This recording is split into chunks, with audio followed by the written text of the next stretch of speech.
के साथ झारखंड में चुनावी रंग जमेगा। पीएम मोदी, अमित शाह और योगी का दौरा तय हुआ है। झारखंड दौरे पर बीजेपी के स्टार प्रचारक पहुंचेंगे। मई के पहले सप्ताह में जनसभा होगी। सिंहभूम, पलामू, खूंटी, लोहरदगा में ये सभा होनी है। 3, 4 और 5 मई को बीजेपी नेता आ सकते हैं। तो देखिए, चुनाव प्रचार अब झारखंड के लिए जोर पकड़ेगा और चुनावी रंग जमेगा। पीएम मोदी, अमित शाह और योगी आदित्यनाथ का दौरा तय हो रहा है। झारखंड दौरे पर बीजेपी के स्टार प्रचारक पहुंचेंगे। मई के पहले सप्ताह में ये जनसभा होगी। तो जगह सिंहभूम, पलामू, खूंटी और लोहरदगा होगी।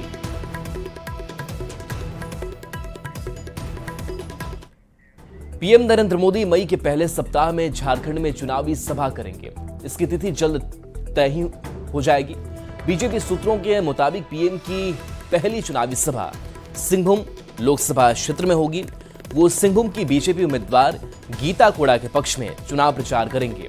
पीएम के चुनावी दौरे को लेकर बीजेपी नेताओं और कार्यकर्ताओं में खुशी की लहर देखी जा रही है। सिंहभूम में 13 मई को वोटिंग होने वाली है।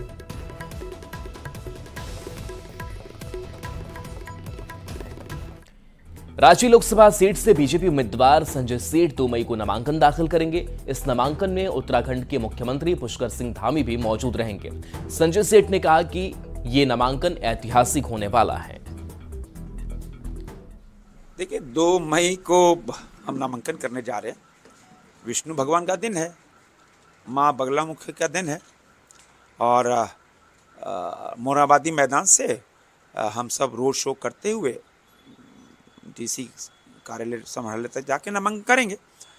उसके पहले मोराबादी मैदान में लगभग 50,000 लोग इकट्ठे होंगे, जहां उत्तराखंड के माननीय मुख्यमंत्री रहेंगे, बाबूलाल मरांडी जी रहेंगे, सुदेश महतो जी रहेंगे और बड़े बड़े नेता रहेंगे।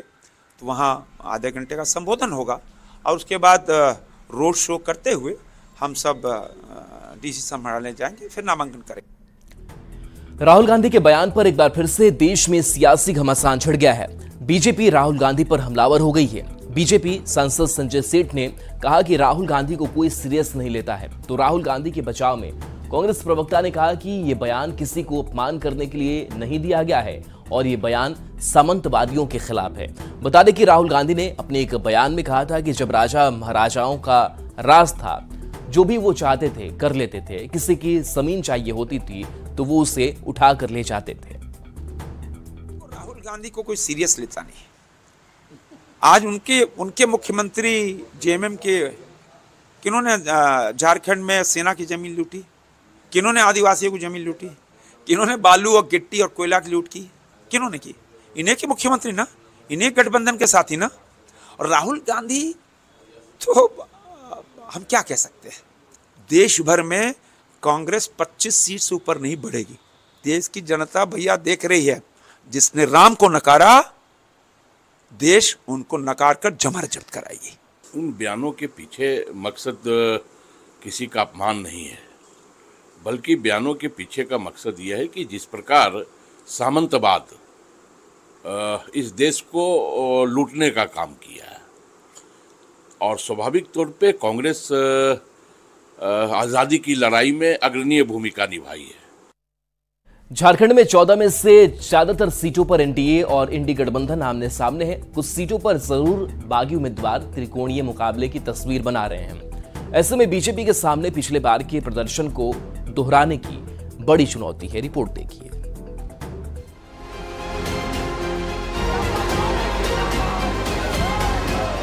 झारखंड की 14 लोकसभा सीट पर इस बार रोचक मुकाबले के आसार दिख रहे हैं। इसमें से ज्यादातर सीटों पर बीजेपी और इंडी गठबंधन के उम्मीदवार आमने सामने हैं। विपक्षी वोटों का बिखराव रोकने के लिए इस बार गठबंधन ने साझा रणनीति तैयार की है। ऐसे में 12 सीट पर जीत दोहराने और 2 सीट पर जीत दर्ज की बीजेपी के सामने दोहरी चुनौती है। तो ये कह सकते हैं आप कि हमें इस बार के चुनाव में कहीं न कहीं बढ़त हासिल है और उस बढ़त को आगे वोट में परिवर्तित करना और अपने पक्ष में जीत सुनिश्चित करना, इसके लिए कार्यकर्ता लगे हैं। 14 सीट पर बीजेपी का विजय रथ रोकने के लिए इंडिया गठबंधन ने इस बार साझा फॉर्मूला बनाया। इसके तहत कांग्रेस को 7 सीट मिली, जेएमएम के हिस्से में 5 सीट आई, आरजेडी और माले को एक एक सीट पर संतोष करना पड़ा। गठबंधन में जगह नहीं मिलने पर सीपीआई और सीपीएम ने कुछ सीट पर अपने उम्मीदवार उतार दिए। लोहरदगा में बागी जेएमएम विधायक चमरा लिंडा चुनौती दे रहे हैं, तो राजमहल में बागी जेएमएम विधायक लोबिन हेम्ब्रम भी ताल ठोक रहे हैं। पर मुख्य मुकाबला एनडीए और इंडी गठबंधन के बीच होने जा रहा है। अब क्या कुछ मुकाबला रहेगा, मुकाबला कैसा रहेगा ये बताइए। देखिए, इंडिया अलायंस के टक्कर में अब एनडीए है ही नहीं इस राज्य में। इसलिए नहीं है कि चूंकि जिस प्रकार महंगाई, बेरोजगारी, देश की अर्थव्यवस्था भारतीय जनता पार्टी और एनडीए के शासनकाल में चकनाचूर हो गया, महिलाओं का सम्मान तार तार हुआ है, तो स्वाभाविक तौर पे जनता पूरी तरह एनडीए कुनबे को या भारतीय जनता पार्टी को नकारने का मन बना चुकी। 2019 के लोकसभा चुनाव में झारखंड की 14 में से 12 सीट पर एनडीए की जीत हुई थी, पर इस बार राजनीतिक हालात बदल गए हैं और दोनों गठबंधन को कड़ी चुनौती का सामना करना पड़ रहा है। निरंजन, न्यूज़ 18, रांची।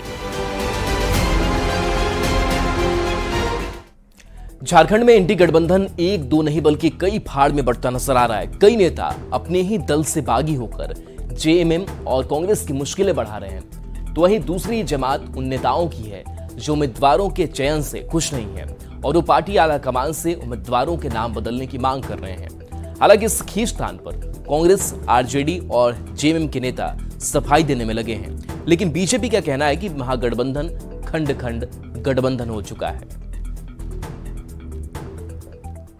लेकिन जो भीतरघात भाजपा गठबंधन में है, जो दिखता नहीं है, ऐसे कई एक कंस्टिट्यूएंसी हैं जहां हमारे कैंडिडेट को इनके अच्छे अच्छे नेता सपोर्ट कर रहे हैं। वो खुल के सामने नहीं आए हैं, लेकिन वो हमारे साथ हैं। जैसे जेएमएम का नेताओं का बयान भी आया कि हम लोग प्रयास कर रहे हैं कि नॉमिनेशन होने के बाद, नाम वापसी का बहुत सारा समय है अभी, तो अगर उस दिन तक अगर नाम वापसी नहीं होता है तब किंतु परंतु कहा जा सकता है कि भीतरघात की संभावना है।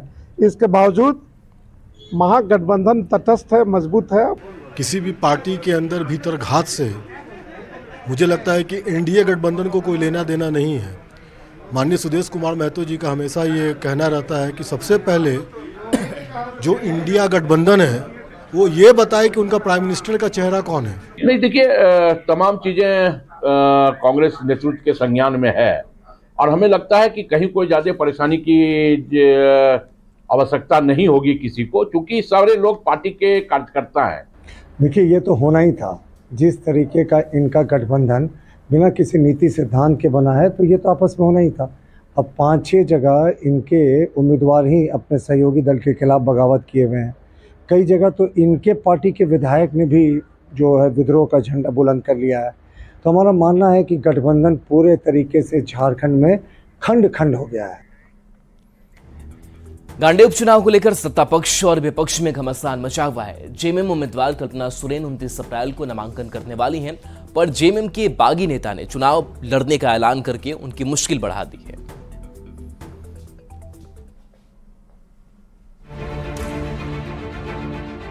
गांडे में उपचुनाव की अधिसूचना जारी होते ही सियासी पारा हाई हो गया है। जेएमएम उम्मीदवार कल्पना सोरेन 29 अप्रैल को नामांकन पत्र भरने वाली हैं। उनके चुनावी मैदान में उतरने से जेएमएम के कार्यकर्ता बेहद उत्साहित हैं। पर बीजेपी ने कल्पना सोरेन की उम्मीदवारी पर निशाना साधा है और कहा है कि निजी स्वार्थ के लिए गांडे में उपचुनाव कराया जा रहा है। और ये चुनाव में झोंकने का सिर्फ और सिर्फ मंसूबा जो है जेएमएम पार्टी के द्वारा रचा गया है, क्योंकि जेएमएम पार्टी को चाहिए कि वहां से कल्पना सोरेन को विधायक बनाकर फिर मुख्यमंत्री पद पर उनको स्थापित करे। तो ये सारा जो खेल है सिर्फ एक व्यक्ति के लिए हो रहा है, वहां की क्षेत्र की जनता के लिए तो कुछ ऐसा हुआ नहीं है।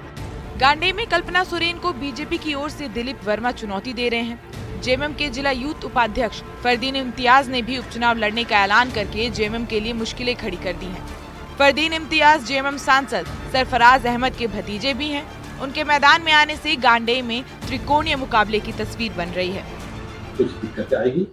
कोई परेशानी नहीं होगी, कहीं से कोई दिक्कत नहीं है।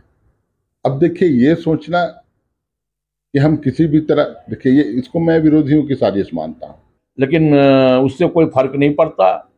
हेमंत सोरेन जी की का जो विकास रहा है और जिस प्रकार हेमंत सोरेन जी को फंसाया गया है, ये मुद्दे गांडे में काम करेंगे और हमें लगता है कि इंडिया अलायंस की जो प्रत्याशी हैं वो भारी मतों से गांडे का उपचुनाव जीतने का काम करेगी। बीजेपी के साथ साथ चुनावी मैदान में बागी जेएमएम उम्मीदवार के आने से गांडे के गणित को लेकर कई तरह की सियासी अटकलें लगाई जा रही हैं, पर जेएमएम ने दावा किया है कि इससे कोई फर्क नहीं पड़ने वाला है। रांची से निरंजन के साथ राहुल देव की रिपोर्ट। जमशेदपुर में एक बार फिर से बीजेपी और जेएमएम आमने सामने है। जेएमएम को पार्टी ने कोर वोटर पर भरोसा जताया है, तो बीजेपी को पीएम मोदी के नाम पर भरोसा है।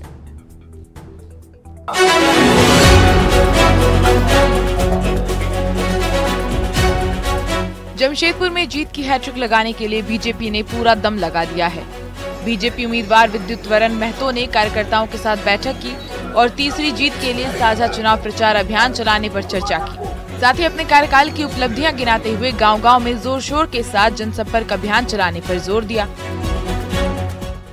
बहुत सारे काम चल रही है, ऐसा जो बहुत सारे लोगों का आशाएं है, कुछ एजुकेशन स्वास्थ्य के मामले में रेल का मैक्सिमम हम लोग काम कर चुके हैं। एयरपोर्ट का भी धीरे धीरे रास्ता प्रशस्त हो रहा है, और क्योंकि हायर एजुकेशन यहाँ स्थिति थोड़ा सा दिक्कत है, क्लास 2 के बाद बढ़िया एजुकेशन नहीं है, इस पर ज्यादा हम लोग फोकस करेंगे।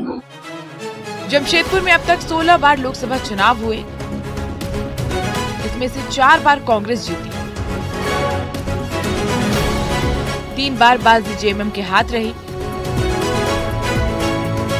वहीं सबसे ज्यादा बीजेपी को 6 बार विजय मिली। 2014 से 2019 का चुनाव जीत चुके विद्युत वरण महतो जीत की हैट्रिक के लिए एक बार फिर जनता की अदालत में है। 2014 के चुनाव में उन्हें 44% वोट मिले थे, जबकि 2019 में 59% वोट के साथ उन्होंने जीत दर्ज की थी। इस बार वो रोजगार के वादे के साथ जनता का दरवाजा खटखटा रहे हैं। ट्राइबल क्षेत्र जो है, जैसे राठा, चापड़ी, आपका सुरगा, ऐसे बड़े बड़े माइंस है, अगर खुल जाए अच्छे माइंस तो लोगों को अच्छा रोजगार मिलेगा।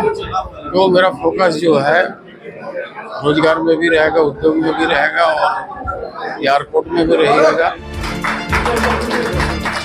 जमशेदपुर के चुनावी मैदान में किसकी जीत होगी इसका फैसला तो जनता करेगी, पर बीजेपी उम्मीदवार विद्युत वरण महतो मोदी सरकार की उपलब्धियों के साथ चुनाव प्रचार में जुटे हुए हैं। आशीष तिवारी, न्यूज़ 18, जमशेदपुर। बीजेपी ने रांची के खेलगांव ग्राउंड में बने हेलीकॉप्टर पार्किंग की जांच की मांग की है। बीजेपी के प्रतिनिधिमंडल ने झारखंड के मुख्य निर्वाचन अधिकारी से इसकी शिकायत की है। साथ ही खेलगांव में जेएमएम की ओर से बनाए गए हेलीकॉप्टर पार्किंग पर सवाल उठाए हैं। बीजेपी ने दावा किया है कि पार्टी की शिकायत पर झारखंड के मुख्य निर्वाचन अधिकारी ने तुरंत जांच का आदेश दिया है।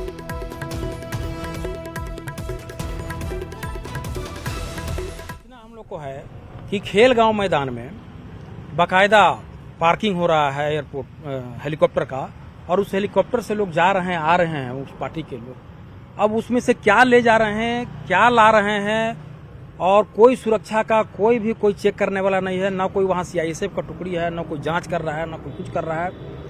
तो ये बहुत गंभीर बात है कि चुनाव के दौरान जो कि लोग आम आदमी 50,000 रुपया से ऊपर अगर कोई लेके जा रहा है तो प्रशासन द्वारा उनको धर पकड़ किया जाता है, पूछा जाता है कि क्या बात है, पैसा को जब्त किया जाता है। और यहाँ बाकायदा एक हेलीकॉप्टर उड़ रहा है खेलगांव मैदान से, और उसको देखने वाला कोई नहीं है। और किसके आदेश पर यह अनुमति हुआ है, इसमें कौन प्रशासनिक भूमिका निभा रहा है, कौन प्रशासनिक अधिकारी है, इस सब का जांच करने के लिए हम लोगों ने मुख्य चुनाव पदाधिकारी को ज्ञापन दिया है। भाजपा का एक प्रतिनिधिमंडल हम लोग आके दिए हैं।